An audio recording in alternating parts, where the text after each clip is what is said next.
Hello everyone, আসসালামু আলাইকুম। আপনারা সবাই কেমন আছেন? আশা করি সবাই অনেক ভালো আছেন।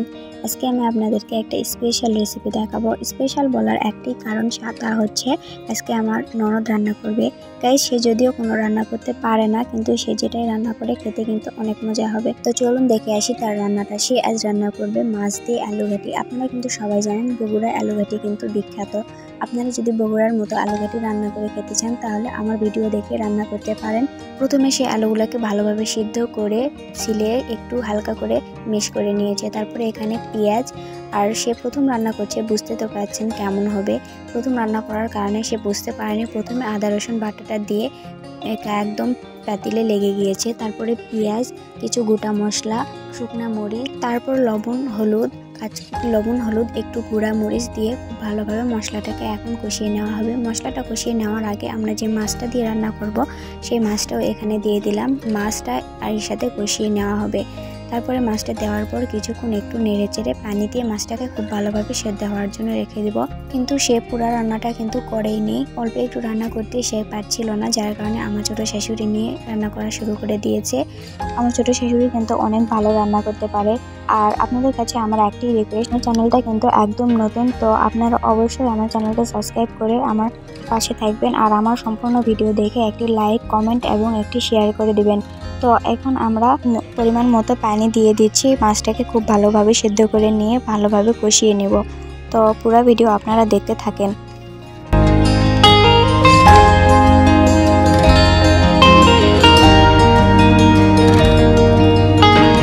দেখতে পাচ্ছেন মাছের পানি কিন্তু শুকিয়ে গিয়েছে। মাছটা কিন্তু খুব ভালোভাবে সিদ্ধ হয়ে গিয়েছে আর মাছটা কিন্তু খুব ভালোভাবে ভেঙে ভেঙে গিয়েছে। এখন আমরা খুব ভালোভাবে মাছটাকে কষিয়ে নিব।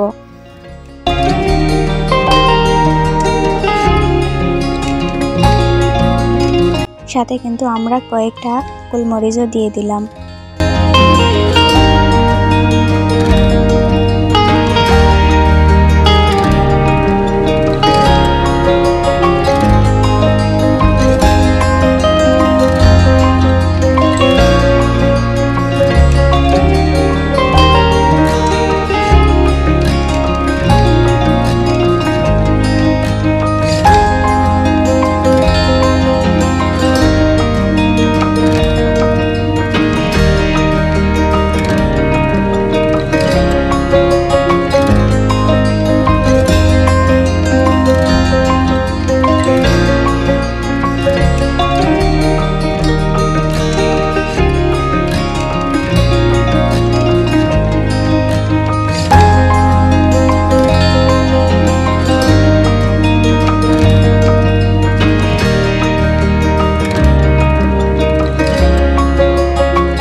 দেখতে পাচ্ছেন মাছটাকে খুব ভালোভাবে কষানো হয়ে গিয়েছে। এখন আমরা এই মেখে রাখা আলুগুলাকে দিয়ে দিব, অল্প অল্প করে দিয়ে দিব আর খুব ভালোভাবে মাছগুলোর সাথে মিশিয়ে নিব।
সময় কোনো পানি দেওয়া হয়েছিল না, যার কারণে এখানে একটু একটু করে পানি দিব আর নেড়েচেড়ে খুব ভালোভাবে কষিয়ে নিব। আলু ঘাটি যত কষাবেন খেতে কিন্তু তত মজা হবে।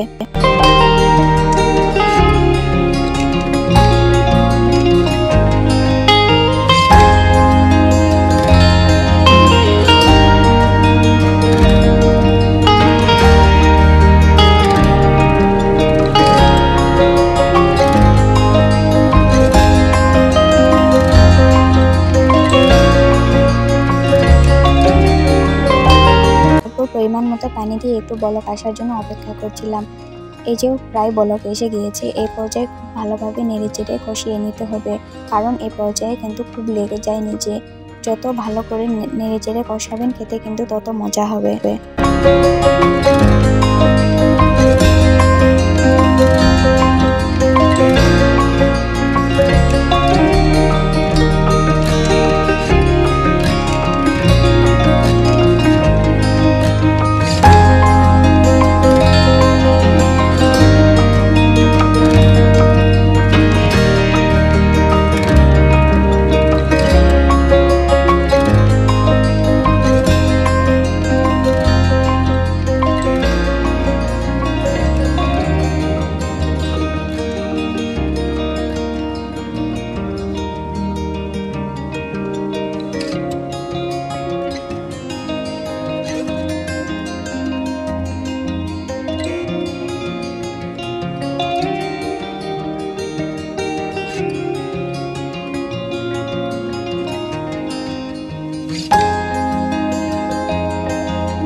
আপনারা কিন্তু দেখতেই পারলেন আমরা কতক্ষণ সময় নিয়ে ভালোভাবে নেড়েচেড়ে কষিয়ে নিয়েছি।